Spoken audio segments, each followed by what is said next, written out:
Now, a new poll finds the majority of Washingtonians support using taxpayer money for a new Washington Commanders Stadium on the old RFK site. Our chief investigative reporter Eric Flack spent the day digging into this new poll. And Flack, I guess the real story here may be in what parts of the city this stadium proposal is seeing the most support right now. Yeah, so there's the numbers and then there's the story inside the numbers. The polling data released today reveals the plan is especially popular in more economically disadvantaged parts of D.C., which could be critical as D.C. council members weigh whether or not to vote in favor of the mayor's $1.2 billion public investment in this stadium project.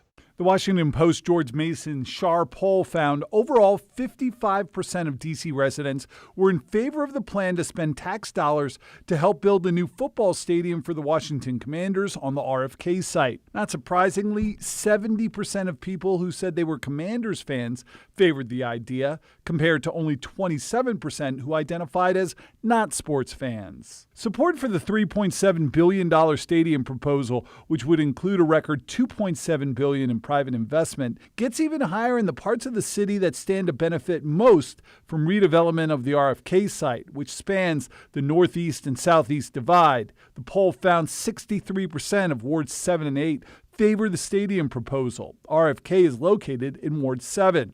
And 74% of residents east of the Anacostia River support the plan. The citizens that are in the area where we have had really not a lot of great investment in the last several years are hungry for this. They're hungry for it in the sense of, see not just the stadium development, I assume, but the things that are going to go along with that. The stadium plan has the least support in some parts of Northwest and Northeast. In Wards 3 and 4, less than half of residents, 46%, are behind the stadium plan. Ward 1 Councilmember Brianne Nadeau said she is staunchly against spending taxpayer money on a Commanders stadium, although the poll found 60% of respondents in Wards 1 and 2 are in favor of the plan. I always reiterate that as a council member, my job is going to be to get into the details, to get into the nitty-gritty of this deal to ensure that it is a good one for the district. And right now, it's just not.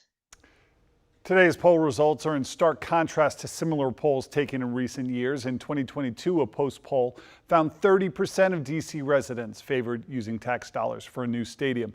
That number was up to 47% last year, although the Post found current support for the funding the football stadium is lower than the 64% of D.C. residents it found last year who supported the city paying $500 million for improvements to Capital One.